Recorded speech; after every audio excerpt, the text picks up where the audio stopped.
You're listening to The Briefing, first broadcast on the 25th of June 2025 on Monocle Radio. The Briefing is brought to you in association with ADIS.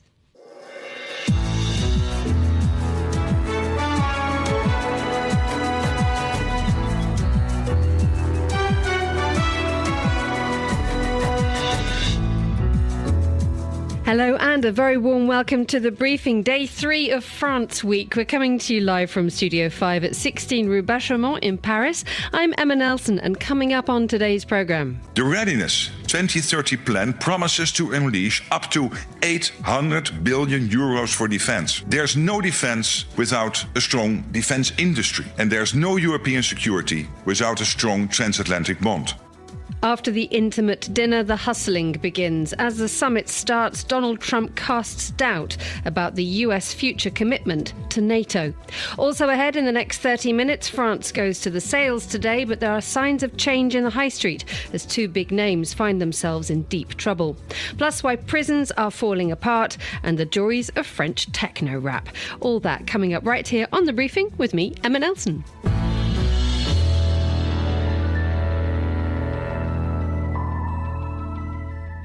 Welcome back to Studio 5. It's Emma Nelson here, but joining me in the studio for the next 30 minutes as we go through the day's news are Marie-Pierre Lanalongue, editor-in-chief of M. Le Monde's Friday magazine.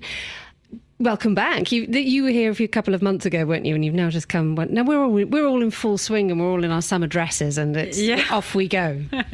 Yes, come back after it was the Olympics. And now I suffer from a very big Olympics nostalgia, I must confess. Wow. Yeah. It exists, doesn't it? It absolutely exists. I suffer from this disease. Only the Parisians could suffer from happiness. What is it that you miss? I mean, I noticed that when I walked around, I was like, this time last year, it was hot, we were gearing up for it, it was all going to be good. Paris was so different. It was joy everywhere. We were so proud of being French for 2 weeks. And of course, I mean, we had so many problems, but not 2 wars on the go. And, you know, it was so, and 3 wars and so much anxiety this year. And joy, probably a fantasy, but joy last summer, yes. A desire to return to more innocent times. Daphne Denis, you're here to do the paper review for us in a moment. Are you experiencing nostalgia for a more innocent time? Yes, definitely. I'm so happy to be. I'm not alone. Thank you. I mean, it's this season of the world is a bit tough to follow. Yeah, it is. We've got the screens on in here in Studio 5, and it is effectively wall-to-wall conflict. It's actually quite obviously we're in a particularly safe and comfortable and lovely place. That must be said. However, that constant exposure of just extremes is something which does actually have an effect, doesn't it?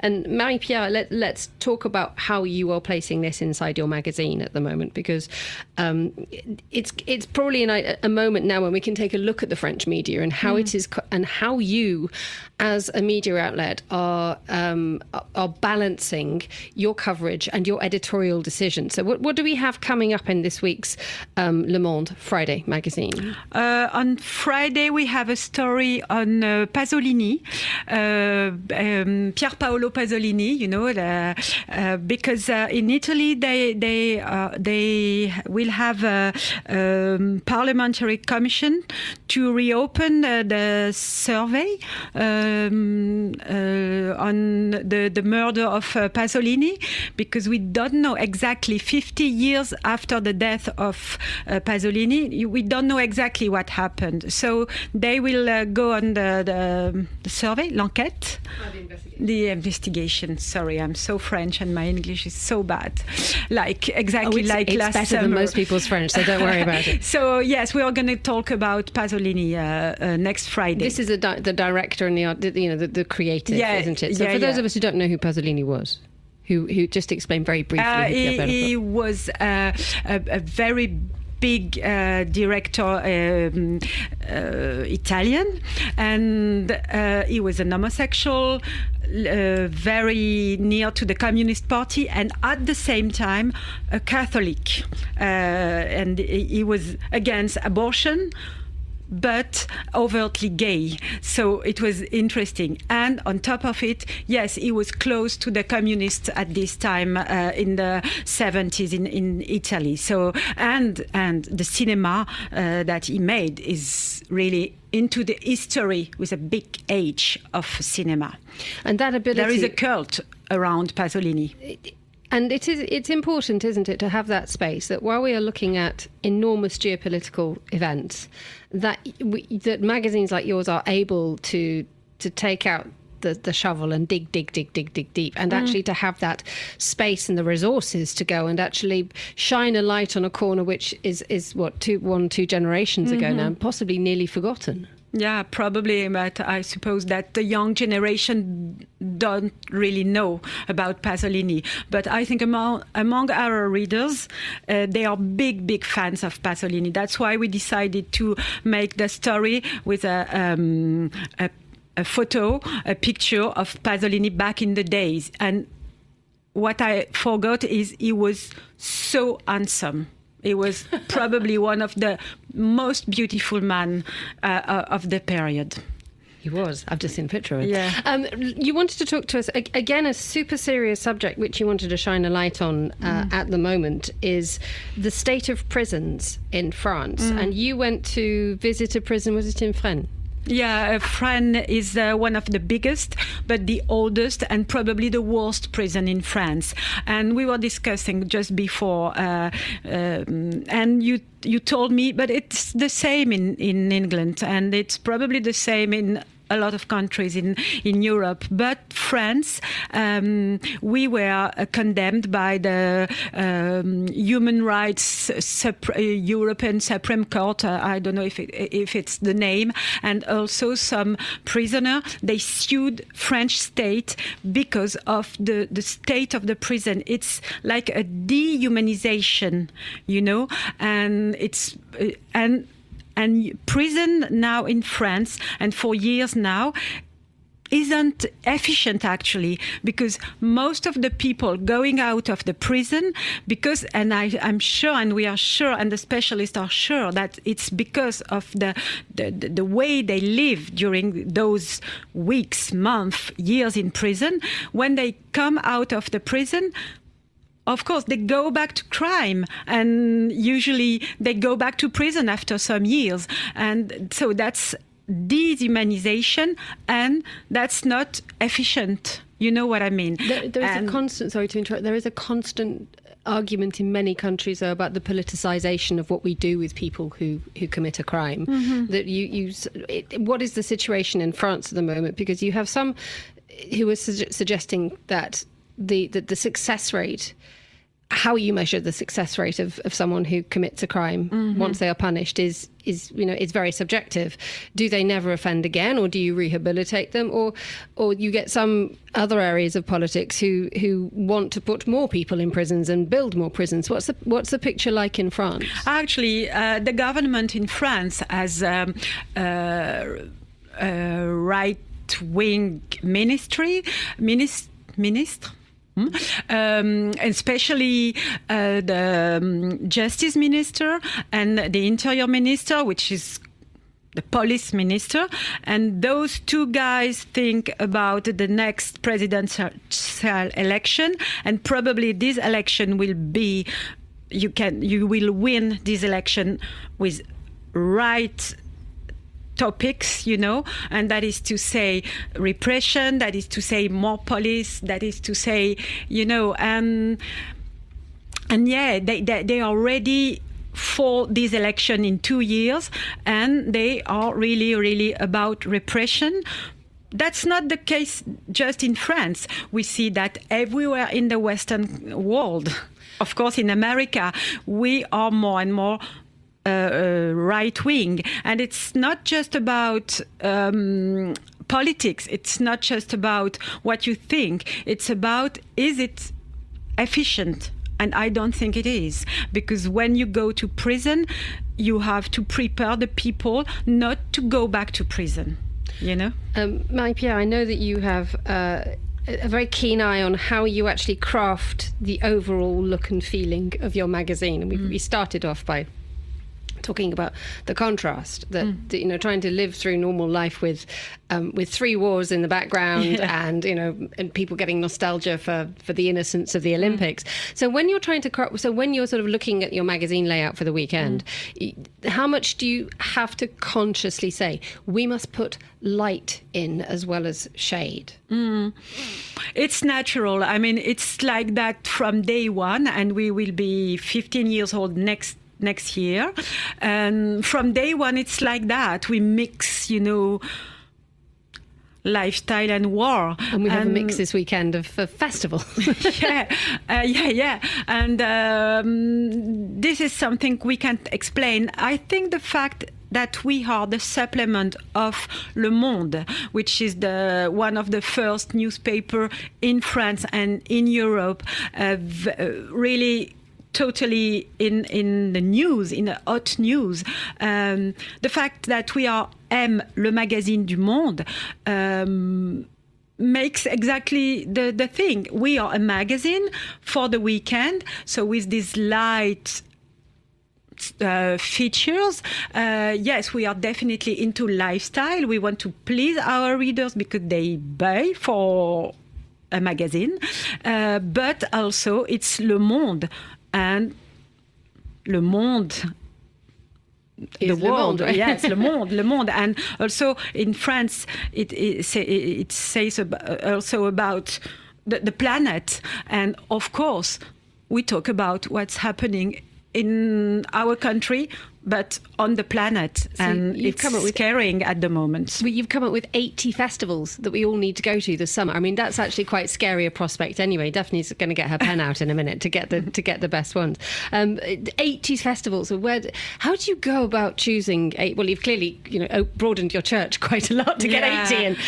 But France is a big country. It has hugely diverse tastes, needs, what have you. So run us through the ones that if we have like a time machine or the TGV is running on time, we can get across France to see some good stuff this summer. I don't know, because really France, I mean, every summer in every part of France you have festival about, I think, anything from jazz to photo to theatre. I mean, I don't know what to advise. I mean, personally, I go to Arles, the big photo festival in the south of France, because I own a house, a tiny house in Arles. So I go to Arles, and when I'm in Arles, I go to, around.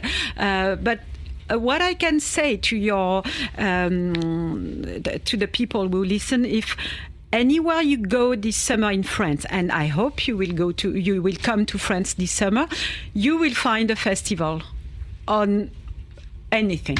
Wonderful. Thank you. Marie-Pierre Lanalon, thank you so much for joining us in the studio and listening to that, Daphne Denis.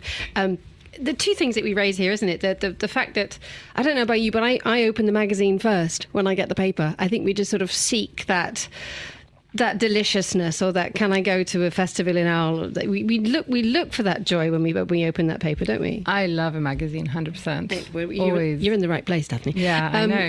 And you're here to do the paper review for us. So we have ironically, wonderfully, Marie-Pierre's newspaper, Le Monde, in front of us. What have you spotted for us today? Well, what I've spotted is what most French people have heard about this morning. The Prime Minister Bayrou is in danger after a motion of defiance is going to be presented against him by the Socialist Party. And this is following the failure of his conclave on the pension reform. So I know you've probably heard a lot about the French struggling with this pension reform, but what is fun this time is that he tried it the Vatican way, I guess. He tried to make it work. He decided that he was going to try to force, unions, workers' unions and employers' federations to find a solution and not get out until they would find a solution. It sounds like even then that didn't work. So they just didn't lock them in the Sistine Chapel. I don't know what the Parisian equivalent of the Sistine Chapel is for the unions. I'd imagine we could do pretty good lunches. Just talking about that that massive existential struggle that France has with pensions. Its pension level, its pension age is what at the moment? It's this time it wasn't specifically about the pension age. It was a negotiation to get the workers' unions to accept the age, but with accepting new ways of allowing certain people who have very demanding jobs physically to be able to exit work earlier, because basically the idea is that it's unfair for someone who maybe started working at 16, who has a very demanding job physically, to work until 64, like someone who started working at maybe 25 or later. It feels really unfair for these people. And so the idea is to take that into account, and the negotiation was that, and the employers' federations are being accused of not allowing for enough leeway for this to work for the workers' unions. Let's head to New York. Let's jump out of France and have a look at what's happening in some local politics, which is actually becoming quite an important story, isn't it? Tell us what you spotted. I love an underdog story. So in this case, Zoran Mamdani winning the Democratic primary is it's insane in a way that only happens in the US. This person who was completely unknown just a few months back wins against Andrew Cuomo, the disgraced former governor of New York, who was running to be mayor, but who everyone thought would win just because he had the money behind him. He had people backing him. He had the name. And he has a name. He has, he has a legacy. And so you see Zoran Mamdani, who's, not well known, and whose strategy to gain an audience and then convince them has been incredible, led by a 28-year-old called Moritz Katz, who really made him embrace who he was, which is insane. He campaigned on affordability and not crime, affordability of the price of a halal cart, so highlighting the fact that he's a Muslim. This, I think, at least gives us hope in terms of progressiveness, that, letting a political candidate be who he is without sort of faking an allegiance, letting him embrace fully who he is, has kind of worked. And obviously social media has been a huge player in this election. Well, yeah, in this vote, because he's obviously a king of social media. He jumped in the very cold waters of Coney Island, saying that I will freeze the rent, like I'm freezing now.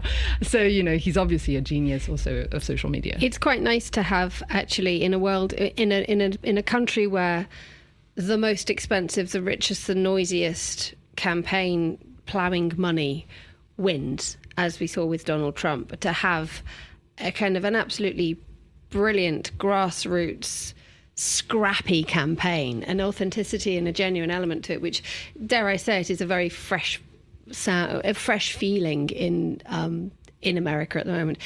It sort of slightly goes back to the Macron attempt, from years and years. Gosh, what was it? The Macron was elected 2017. Thank you very much. Obviously he had a different machine behind him, and there was a different background, and there was a different approach. But that idea that a fresh young face could come in and just explode things. I think it's slightly different because he'd already been a minister, and he was a banker. Like the person is different, but it's true that the idea of sometimes shaking things up is definitely welcome in politics. I think sometimes when you feel like everyone thinks they know what is expected of them, and then someone who does something completely different gets people's attention. I think politicians should analyze this and use it in the future. Finally, we have to let you go in a moment, but we wanted to talk about something from your programme Tracks, talking about shaking things up. Let us have a listen to a snippet of a documentary that's appearing on Arte, on your programme, very, very soon. It's quite noisy. Let's have a listen. À la base seulement pratiqué par des producteurs et DJ, le frapcore étend aujourd'hui son influence jusqu'à inspirer des rappeurs, comme c'est le cas pour Zissou, jeune MC basé à Lyon, qui s'est donné pour mission de poser exclusivement sur de la techno hardcore, composée par son ami d'enfance La Coulure. Okay, so that's a little bit of an introduction into a documentary about hardcore techno fusing with rap. Now, let's be absolutely clear: rap is huge in France. Has been for decades. It is the top industry in France. Techno, pretty big, and you've decided that you wanted to shine a light on this very noisy, let me say, highly creative genre. Frapcore. French rap and hardcore is it's how it's known, and it's a little bit of the underground, which I find really interesting, because in France techno and rap have been foes forever. Like one of France's most famous gangster rapper, Rof, said techno is music for drug addicts, like I don't even want anything to do with it, etc.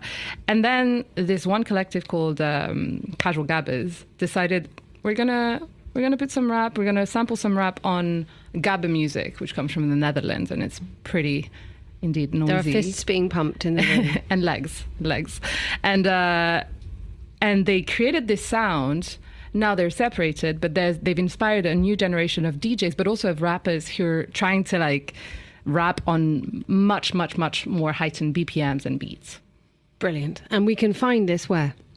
On the website of Arte TV and also on YouTube, Tracks Arte. Daphne Denis, Editor-in-Chief of Tracks on Arte. Thank you so much for coming in and bringing us the newspaper review. You're listening to Monocle Radio. We're live from Paris. This is The Briefing.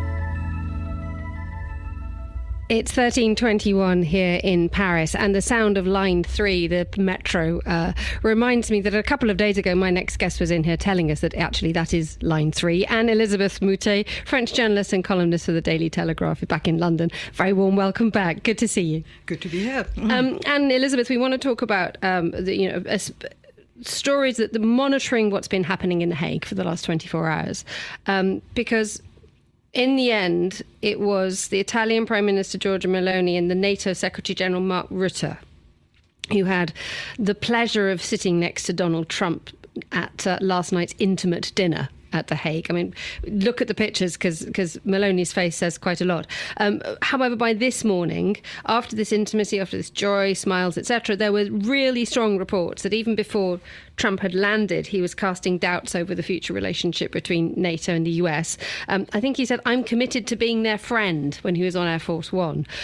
That's quite a light, rather devastating comment, isn't it? It's sort of, there's a sort of Trump discount applying to that, because he says all sorts of crazy things, and the question is what will be followed through? And negative or positive, nobody can predict this, because his one asset in so many ways, he's aware of it, is how unpredictable he is. But essentially what he said, continuing from his first presidency between 2016 and 2020, is that he wanted the members of NATO to chip in more, so that the massive expense of possible NATO action would be borne more equally between the partners and the United States. And it's very obvious that the one big sort of contributor, both in hardware and in sheer money, is the United States. And so 5 years ago, he was asking for each European nation to commit to what was actually a level that had been admitted in advance, which is 2% of GDP into defense. Right now, we've got a bad guy, fast forwarding to today, the bad guy is Spain, who are spending 1.something% and don't want to spend more. They are at the end of the continent and they're not interested. The others have all moved their commitments, for some much further. I mean, the Finns are now putting 5% of GDP into NATO.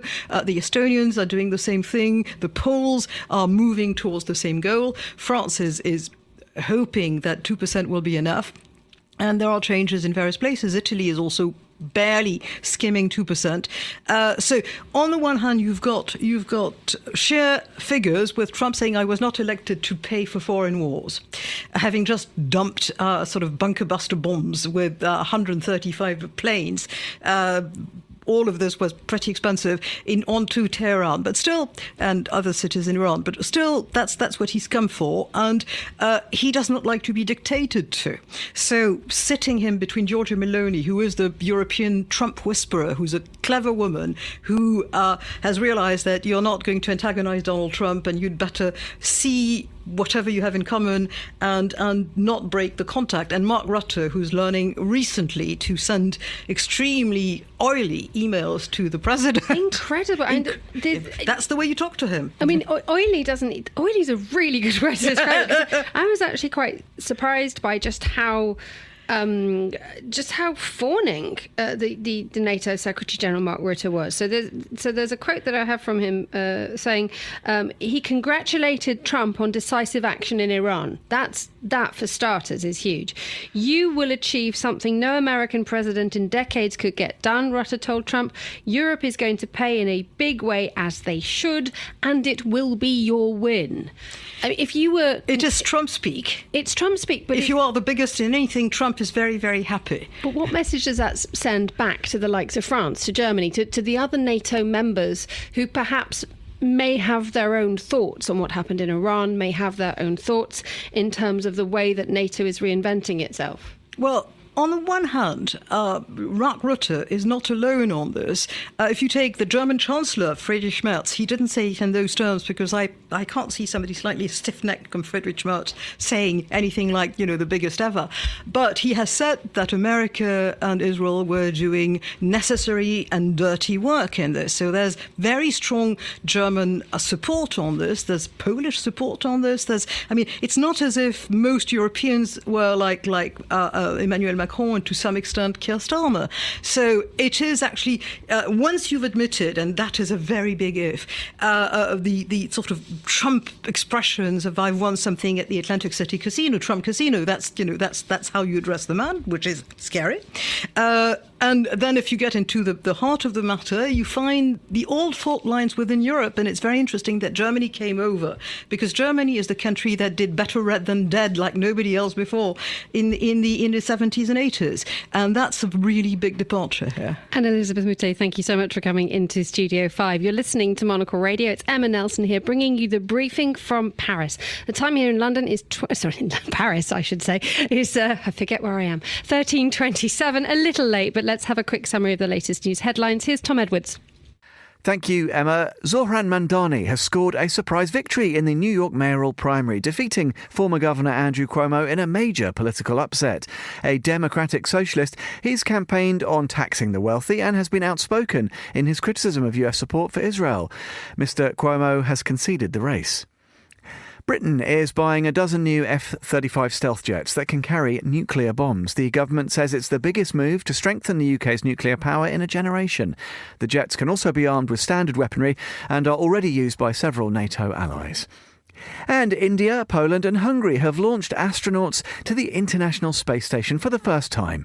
The flight was arranged by a private US company and will last around 2 weeks. The cost of each seat was more than €50 million. Those are the stories we're following this hour. Back to you and the team in Paris, Emma. Thank you very much indeed, Tom. Now, today is the first day of the sales here in France. Something that once upon a time was an event of some note, with queues out of the doors and wall-to-wall coverage of the shopping frenzy that would ensue. Well, I think we can all tell that the world has moved on a little, and now two giants of the French high street, Comptoir des Cotonniers and Princesse Tam Tam, are in trouble. The owner, Fast Retailing, which is also behind Uniqlo, has filed for receivership of the two brands last week. Well, to tell us more, I'm joined by the editor-in-chief of Sloft, the magazine for small spaces, but a very keen follower of retail as well, Jean Desportes. Good afternoon. Good to have you back in the studio. Good afternoon, Emma. Okay, so let's just talk about the space that these two brands have occupied. Comptoir des Cotonniers and Princesse Tam Tam. Not necessarily heritage brands, but they've been around for decades. True. And they have been a very exportable example of French mainstream style, haven't they? And when Uniqlo took them over, you would see collaborations pop up between the two. So this is, how big a blow is this for French retail?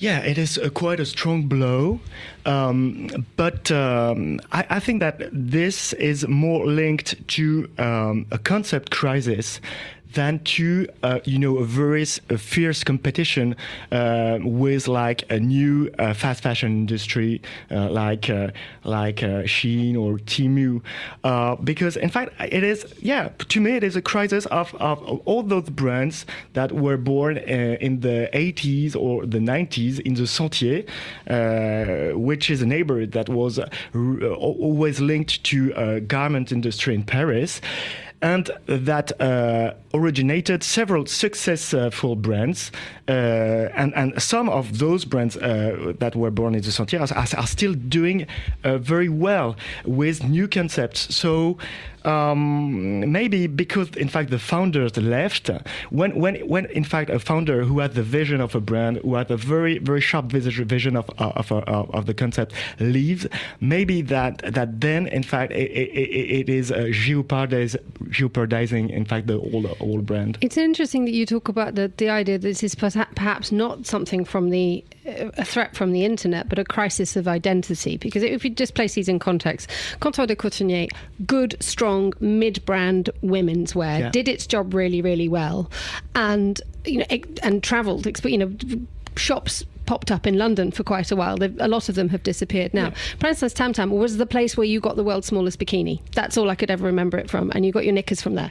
Now are we suggesting now that the middle of the high street, and indeed the place where you get your bikinis now, that other brands have actually taken that space, and that, dare I say it, a company like Uniqlo might actually have done itself some damage, done Comptoir de Cotonnier some damage, for example? Yeah, maybe, and also, in fact, the Princess Tam Tam brand was really creative. Always trying to renew, in fact, its core concept. But maybe that when, in fact, the Japanese group took over, in fact, they tried to make collaboration, but that were maybe slightly different of the DNA of the brand, because they tried to bring in only like technical fabric, that the thing that you could find in Uniqlo, and they were less involved on the design, and also they and so I think that consumer, when they would go in the new Princess Tam Tam, they would find like things that would be similar to what they could find in the Uniqlo with very higher prices. So I think that was the problem, and maybe the problem is that when you're a big industrial coming from a kind of only technical fashion with low prices, maybe it's difficult to understand, very, very original brands like Princess Tam Tam or Comptoir de Cotonnier, because you try to put like recipes you do for your big brand in smaller brands, and that are making their own core value on specific things like a storytelling, a very good quality of crafting, a very specific design. But when you get rid of this, I think that your brand still exists, but it's just a name. There's not what feed the brand behind. What does this say more broadly about French retail habits now? Because are they as consumer driven as many other countries? Because you hear the narrative coming out of France of sort of subsidies for people who are repairing their clothes, and that idea of having less but of better quality, and actually you champion a magazine which specialises in small spaces, so people's ability to buy an awful lot of things, especially here in the French capital, is going to be compromised. What are the French shopping habits at the moment? Okay, that is true that there are new shopping habits, and you will go to what we call friperies, so those kind of stores where you can buy second-hand clothes, and that is true that it is a great trend. But I think that in a lot of other countries in Europe, it is exactly the same, and I think that this is not a threat for brands who still believe in their own story and who still believe in a quality of producing their clothes. And still there are new successes or new successful brands like Balzac, Cézanne, who are doing really well. as in fact Princess Tartam ou Comptoir Cotonnier did in the 80s or in the 90s. So I think that people are still interested by new things, new proposals that will stick to the trend, and who will tell an authentic story, with. Jean Deportes, editor-in-chief of Sloft. And remember, if you do buy all that stuff, read Jean's magazine to work out where to store it for if you've got a 40-metre squared apartment. Thank you so much for joining us in Studio 5. You're listening to The Briefing.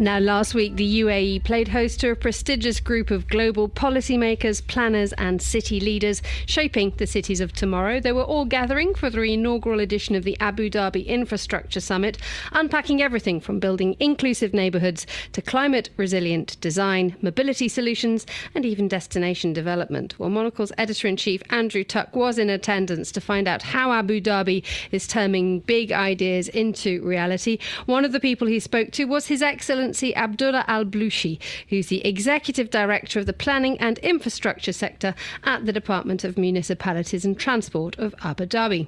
One of the biggest announcements at the event was the launch of Bina, which is a new platform which is set to revolutionise the construction and permitting process in the Emirate.